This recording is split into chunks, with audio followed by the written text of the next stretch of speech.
Aqueduct కృత్రిమంగా వంతెన ద్వారా నీటిని తరలించే ప్రక్రియను అక్విడక్ట్ అంటారు. మామూలుగా నీటి ప్రవాహాలను దాటడానికి వంతెనలను నిర్మిస్తారు. కానీ వంతెనలను నిర్మించి నీటిని తరలించే దానిని అక్విడక్ట్ అంటారు. ఇక ప్రపంచంలోనే అతి పొడవైన అలాగే ఆసియా ఖండంలోనే అతి ఎత్తైన అక్విడక్ట్ ఎక్కడుందో తెలుసా? దాని ఉపయోగాల గురించి తెలుసుకోవాలని ఉందా? అయితే ముందుగా మా ఒక మాటని సబ్స్క్రైబ్ చేయండి. మీ ఫ్రెండ్స్కి షేర్ చేసి ఎన్నో కొత్త విషయాలు తెలుసుకోండి. అలాగే మా నుంచి మరింత మీకు నచ్చిన కంటెంట్ కావాలనేది కామెంట్ చేయండి.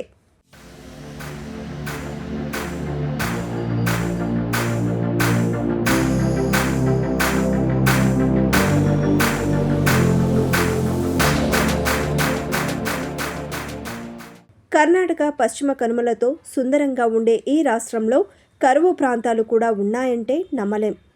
ఇక్కడ కృష్ణ, కావేరి నదులు ఆ రాష్ట్రానికి ప్రధాన నీటి వనరు. రాష్ట్రంలోని పలు జిల్లాల్లో నెలకొన్న దుర్భిక్ష పరిస్థితులు రూపుమాపేందుకు రూపొందించిన అతి భారీ అక్విడక్ట్ ఎత్తిన హోల్ ప్రాజెక్ట్. నేత్రావతి నది నుంచి ఎత్తిపోతల ద్వారా నీటిని ఈ అక్విడక్ట్ ద్వారా 260 కిలోమీటర్ల వరకు నీటిని తరలిస్తారు. కోలార్, చిక్బల్లాపూర్, తూముకూర్, హాసన్ అలాగే బెంగళూరు గ్రామీణ ప్రాంతాల తాగునీటికి ఈ ప్రాజెక్టు ద్వారా నీటిని తరలిస్తారు. 3300 క్యూసెక్ల నీటి ప్రవాహం ఈ అక్విడక్ట్లో ఉంటుంది. 2018న మొదలుపెట్టిన ఈ అక్విడక్ట్ 11 కిలోమీటర్ల పొడవు, 40 మీటర్ల ఎత్తులో సుందరమైన కొబ్బరి చెట్ల ప్రాంతం నుంచి ఈ అక్విడక్ట్ సాగుతుంది.